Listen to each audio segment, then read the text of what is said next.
कसे आहात सर्वजण? आशा आहे सर्वजण खूप खुश असाल.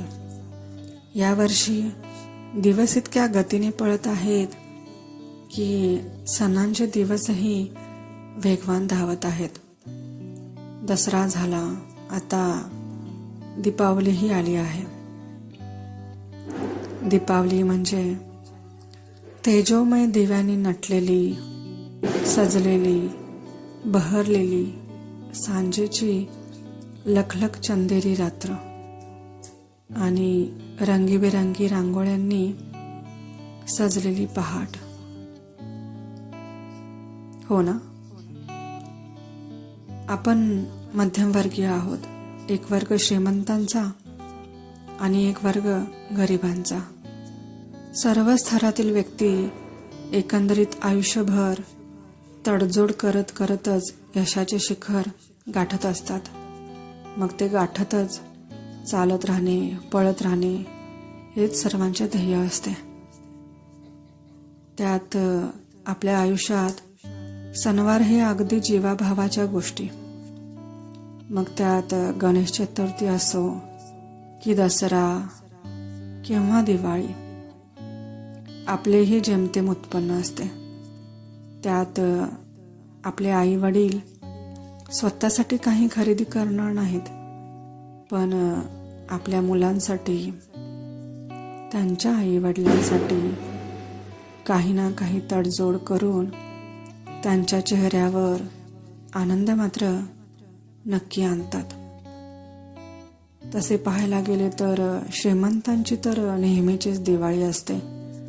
पण असे नाही की त्यांनाही पैसे कमवण्यास मेहनत करावी लागते. तेही आपल्या परीने खूप प्रयत्नशील असतात. तेही गरिबीतून, मध्यमवर्गीय वर्गातून श्रीमंताकडे वळलेले असतात. खाजगी नोकरदार व्यक्ती, सरकारी नोकरदार व्यक्तींना बोनस किंवा काही भेटवस्तू भेटल्या जातात दिवाळीत. पण खूप मोठा वर्ग असाही आहे जो या सर्व गोष्टींपासून वंचित असतो. उदाहरणार्थ, मंदिरासमोर बसलेल्या व्यक्ती, फुटपाथच्या आजूबाजूला वास्तव्य करत असलेली छोटी छोटी कुटुंब, फुलं, गजरे, फुगे, लहान मुलांची खेळणी, भाजीपाला, पणत्या, रांगोळ्या, घर सजावटीच्या वस्तू, फळे विकून आपली पोटं भरत जगत असतात. त्यांना दिवाळीतच काय तर इतर वेळेसही कधी नवीन कपडे, मिठाई या गोष्टी माहीत नसतात. प्लॅटफॉर्मवर पाहिले तर अशा आया खूप दिसतात, ज्या हात पसरून पोटासाठी काहीतरी मागत असतात. बऱ्याच आया थकून तशाच प्लॅटफॉर्मवरच झोपून जातात. माझ्यासारखे बरेच जण असतील जे प्रत्येक स्टेशनच्या प्लॅटफॉर्मवर यांना रोज पाहत असतील. पाहून मन भरून येतं. खरंच विषमता आपल्याकडे भरमसाठ प्रमाणात आहे. आपल्या आसपास काय पाहायला मिळत असेल तर ते म्हणजे विषमता. पैशांनी विभागलेला वर्ग, त्यात भ्रष्टाचाराने वर उठवलेलं डोकं, ते तर पाहायलाच नको. किमान जीवनावश्यक गोष्टी सुद्धा लाभत नाहीत असा मोठा वर्ग आहे. पदोपदी तो आपल्याला पाहायला मिळतो.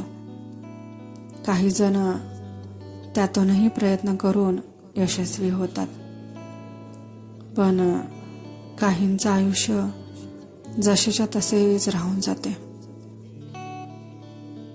बरेच जण दरवर्षी काही ना काही अशा व्यक्तींसाठी भेट देतात. माझ्या परीने मला जमेल तसे मीही देते, माझे कुटुंबीयही देतात. पण यावेळी जरा वेगळाच विचार करूयात असा विचार मला आला. आपल्या कपाटात खूप सारे कपडे असतात, जे आपण नेहमी तर परिधान करत नाही. सणवार असताच नवीन कपडे परिधान करत असतो. का नाही या दिवाळीला ही कपडे न खरेदी करता त्याच पैशात अशा गरजू व्यक्तींना दिवाळीला काही खरेदी करून देऊ शकतो. त्यामुळे त्यांच्या चेहऱ्यावर आनंद आणू शकतो. जो आपण नवीन ड्रेस परिधान केल्यावर ही कमी पडेल. इतका आनंद आणि समाधान त्यांच्या चेहऱ्यावर पाहून आपल्याला मिळेल. कुठे फराळ देऊ शकतो, तर कुठे फटाके, तर कुठे मिठाई. त्यांनाही आपल्या आनंदात आनंदी होऊ द्या. शेवटी आनंद ही अशी गोष्ट आहे जी दिल्याने अजूनच द्विगुणित होतो. निरागस आनंद. मॉलमधून काही पणत्या घेऊ शकता तुमच्या सोयीनुसार, तुमच्या आवडीनुसार. पण काही पणत्या रस्त्यावरून देखील खरेदी करा. त्यांच्या घरीही दिवाळी साजरी होईल. काहीतरी नवीन करा. आपले विचार थोडेफार बदला. कुणाच्या चेहऱ्यावर आनंद पाहायचा असेल तर नक्की काहीतरी वेगळं असू द्या. आयुष्यात फक्त पैसे कमवण्याची शर्यत जिंकू नका. माणुसकी आणि समाधान यातलाही आनंद मिळवत राहा. आणि तो तुम्ही मिळवू शकता. आजचा हा लेखाचा विचार काही लोकांनी जरी आत्मसात आणला तरी काहींना तरी ते महत्त्वाच्या गोष्टींपासून वंचित असतात. ते तरी यावेळी दिवाळी उत्साहात साजरी करतील. काही लोकांना तरी या गोष्टीचा आनंद घेता येईल. गेल्या 2-3 वर्षात पूर्वी कोरोनामुळे त्या लोकांना साधे जेवणही नशिबी नव्हते. का नाही यावेळेस काही नवीन करू? हो ना? आपल्या जिजाऊंनी आणि शिवरायांनी आपल्या स्वराज्यासाठी आपली रयत सुखी राहो, उपाशी न झोपावी यासाठी कित्येक वर्ष शत्रूंशी लढत राहिले, झुंज देत राहिले. स्वराज्याची काळजी घेत घेत त्यांच्या स्वातंत्र्यासाठी, सुख समाधानासाठी त्या काळात उपाशी जनतेला पाहून ते खूप दुःखी होत. दुष्काळात आपल्याकडील धान्य देऊन त्यांच्या गरजा पूर्ण करत होत्या आपल्या जिजाऊ, आपले राजे. जे केलं ते 4 ओळीत लिहिण्यासारखं नाही. ते त्यांनी खूप केलं आहे.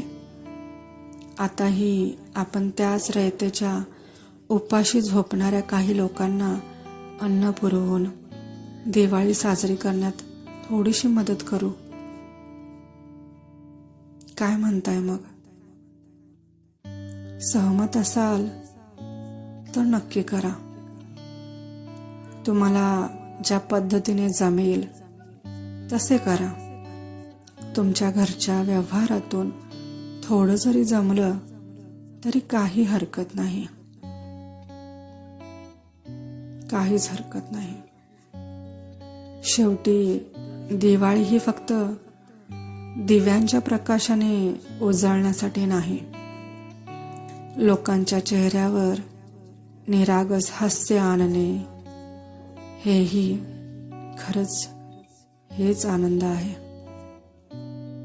कुणाच्या चेहऱ्यावर आनंद आणणे, आनंद पाहणे याहून सुंदर कार्य काही नाही. मनापासून त्यांनी दिलेला आशीर्वाद मिळणे हे सुद्धा खूप मोलाची गोष्ट आहे. हे काही कमी नाही.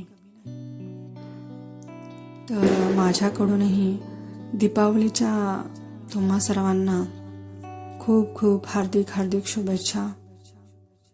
तर भेटू पुन्हा असाच माझ्यासोबत लेखनाचा पुढचा प्रवास करण्यासाठी. जोडून रहा रायटर रुपाया आपल्या आवडत्या यूट्यूब चॅनलवर. तोपर्यंत सर्वांनी खुश रहा, मस्त रहा आणि सबस्क्राईब करायला नका विसरू. धन्यवाद.